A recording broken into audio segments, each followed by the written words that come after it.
Without 1.05 volt, nothing will be happen. No communication, no data will be transferred between the CPU and the PCH. Then you will get a data error or a data failure. Some technicians, for example, or they get a laptop, a good laptop, everything work fine, but nothing in the display. Nothing in the display. The display is black. What is the problem? This is the problem, guys. 1.05 volt for PCH is absent because this voltage is the voltage that guarantee the communication or the data transfer between the CPU and the PCH, means the display, means the data display in the screen. If you have problem here, guys, nothing will be displayed in the screen, even if the laptop or the computer works fine, everything fine. Hi everyone, welcome again to another video. So let's continue. So basically you can find, for those who didn't watch the part 1, this is basically the part 2. You can find the part 1 link in the description. So in part 1 we have seen steps from the first step to basically here 29 to 29. Okay, so we're gonna continue. So let's pass just very quickly. We have seen that the laptop is powered either by the adapter, the charger, or the battery. We have seen basically that the most important voltages here in the laptop are plus 5 volt always and plus 3.3 volt always, and we have seen that these two voltages are always present once we connect the adapter or the plus V charger, as you can see here. But these two voltages are present in the motherboard.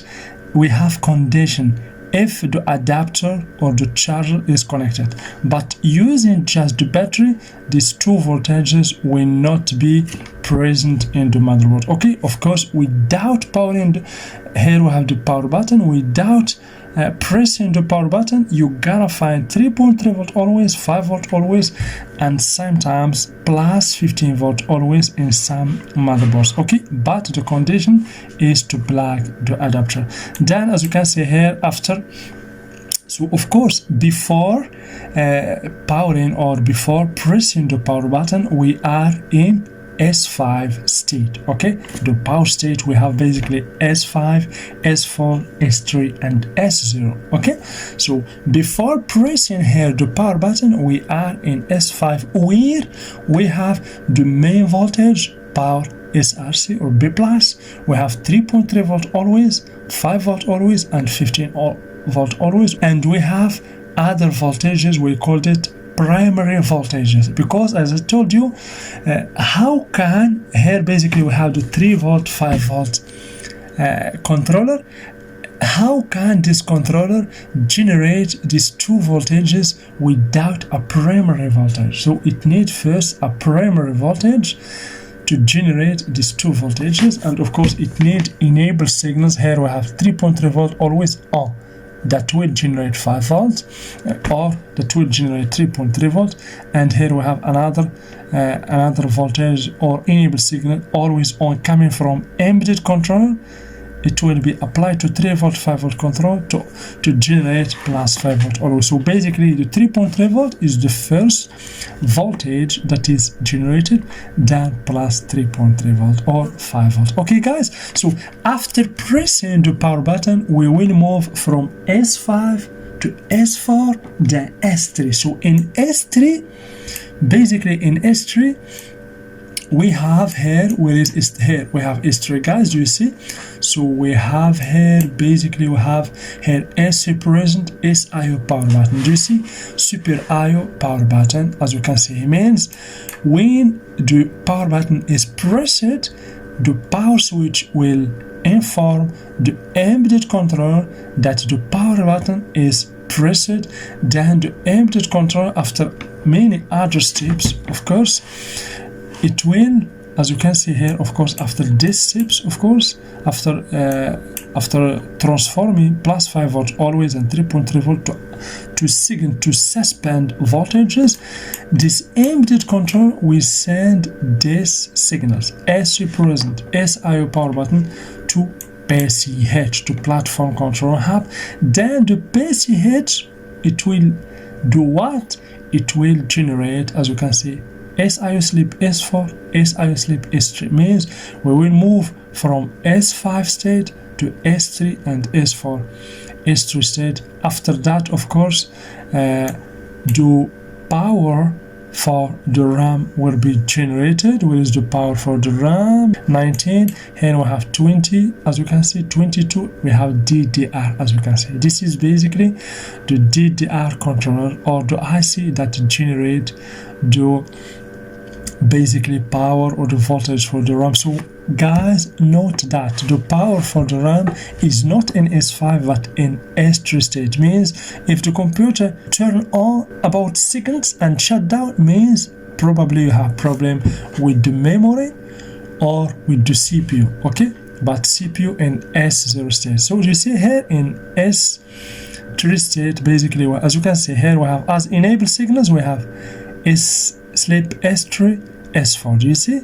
This is basically enable signals. Here we have S4, the sleep S4 here to generate 1.5 volt, because the kind of memory here is DDR3, means we have 1.5 volt as the core voltage, and the half 0.75 volt for VTT. Okay, so here this voltage coming from the PCH, guys, do you see? Coming from the PCH, SIO sleep is 4 here, do you see here? 18, here we have 18 here. SIO sleep is 4 is the enable signals. Once this IC controller receive this enable signal, it will generate 1.5 volt. Then we have S3, as you can see, S3 sleep from PCH. Here we have 19, here we have 19, as you can see. So 19, this is another, we have here a delay, we have a little bit delay here between S4 and S3, just a millisecond. After receiving this voltage, it will generate DDR reference, then in the same time 0.75 volt. You see, that's why we have this delay over here. This is the VTT basically. Here, guys, as I told you before, you're gonna find many same voltages. Many what? Same voltages. For example, here we have, for example, plus 5 volt always. You see, plus 5 volt always. Here we have plus 5 volt always, plus 5 volt SAS, and over here we have plus 5 volt RAM. Please, guys, I want to know if you understand the course and you follow with me or not. Please tell me in the comment below, just in a sentence, what is the difference between plus 5 volt always, plus 5 volt RAM, and plus 5 volt here SAS. Basically, this is the first voltage, this is the second, always. SAS means suspend, and RAM, it means running. The same here, plus 3.3 volt always, plus 3.3 volt SAS, and plus 3.3 volt RAM or running. Why we have this kind of voltage in the motherboard? Why just we don't use one voltage? For example, why we don't use just 3.3 volt? Why we need to transform or to convert 3.3 volts here always to 3.3 volt SAS and 3.3 volt always again to 3.3 volt RAM? Why? Please in the comment. I need your comment, your question, your answer to know if you follow really with me and if you understand or not. I can even make a special or an independent video about understanding or explaining this kind of voltage and why we find it basically in the motherboard. Also, you can find 1.8 volt RAM, etc. A lot of voltages, RAM, SAS, and always. Okay, so I will wait your comment. I will make sure to answer each comment one by one. Okay, guys, so let's continue. Here basically we have, okay, so we have these voltages. Always voltages will convert to RAM voltages. Okay, RAM or RAM voltages. Why we need RAM voltages? RAM voltages basically are used in S0. Okay, but I will not complete the explanation about RAM voltages because I will wait until you answer in the comment below. So we have 28, we have here 29, basically 1.05 volts PCH. Guys, this is a very important voltage, 1.05 volt for PCH. Basically this is the control that generates the VCCP, or 1.05 volt. Here the power as RC, as you can see, means the B plus. Here, do you see, guys, the B plus, we have charger. The B plus coming from the adapter from the battery here is basically distributed to all circuit in the motherboard. Do you see? Power is RC, the same as we have here, means 19 volt. Here also for this switch, also for this control, power is RC, power is RC, power is RC over here, power is RC over here. Everywhere you will find, guys, power is RC, because it's the main voltage. That's why I told you always that in every motherboard you have to respect and to put in mind that there is 3 main voltages. We have power is RC here, B plus, we have 5 volt and 3.3 volt. So based on these 3 voltages, all other voltages are generated. We call it secondary voltages. Okay, guys, basically we are here in 29. This voltage basically has as a purpose to make sure the communication is occurred between what? Between the PCH and the CPU. Without 1.05 volt, nothing will be happen. No communication, no data will be transferred between the CPU and the PCH. Then you will get a data error or a data failure. Some technicians, for example, or they get a laptop, a good laptop, everything work fine, but nothing in the display. Nothing in the display. The display is black. What is the problem? This is the problem, guys. 1.05 volt for PCH is absent because this voltage is the voltage that guarantee the communication or the data transfer between the CPU and the PCH, means the display, means the data display in the screen. If you have problem here, guys, nothing will be displayed in the screen, even if the laptop or the computer works fine, everything fine. So here what you have to put in mind, this controller, always if you have this kind of problem, check this controller.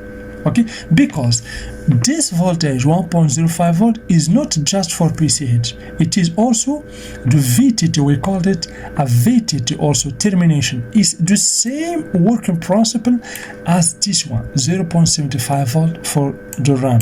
The same also for this voltage also, even if we have 1.5 volt. Okay, if this voltage is missing the voltage for VTT for the RAM, nothing, the data between the RAM and the NOT bridge or the PCH will not occur, will not be transferred. Okay, so this 0.75 volt for the RAM, basically the kind of RAM here is the DDR3. Why? Because we have 0.75 volt for VTT and 1.5 volt for basically the core voltage for the RAM. Okay, so this voltage, if absent, no data transfer between the RAM and the PCH, but this one, if absent, means 1.05 volt PCH and CPU, no voltage will be transferred between the PCH and the CPU. So guys, this is a data errors or a data failures that many technicians, about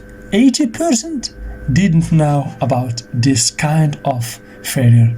Okay, they go directly, they try to heat up the NOT bridge, but no, means the result is not good, because it's not about heating up the graphic card, but sometimes, of course, you can heat up the graphic card and the laptop will comes on, but in many other cases, about 50%, the problem is with the voltage. It could be this controller or the voltage regulator around this controller. Okay, guys, so basically we are here in Turkey. Okay, so we are now in about 15 minutes or 14 minutes. Okay, we're gonna continue also. This is good. We're gonna continue on another. Let's make part 3 for this timing diagram. It could be part 3 or even part 4, because we basically timing diagram, we have a lot of information to discuss over here, guys. I cannot pass just like this quickly, because the timing diagram is very, very important for any technician. I can do just one video, pass through all these tips, but each step here basically we should respect each step and each signal.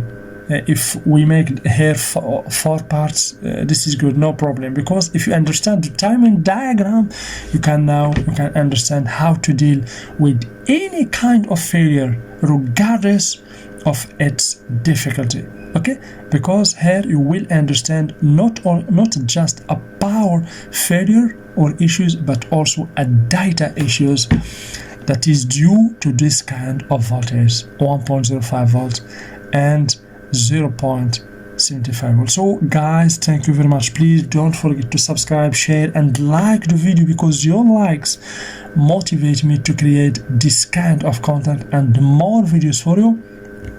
And please, for anyone who want to join me in my Patreon page and accelerate learning, you are very welcome. Basically, by the way, this schematic and many other schematics, you can find it in my Patreon page, and plus other unique content. You are very welcome. So thank you very much. Let's continue tomorrow with another part. Thank you very much, and see you in the next video.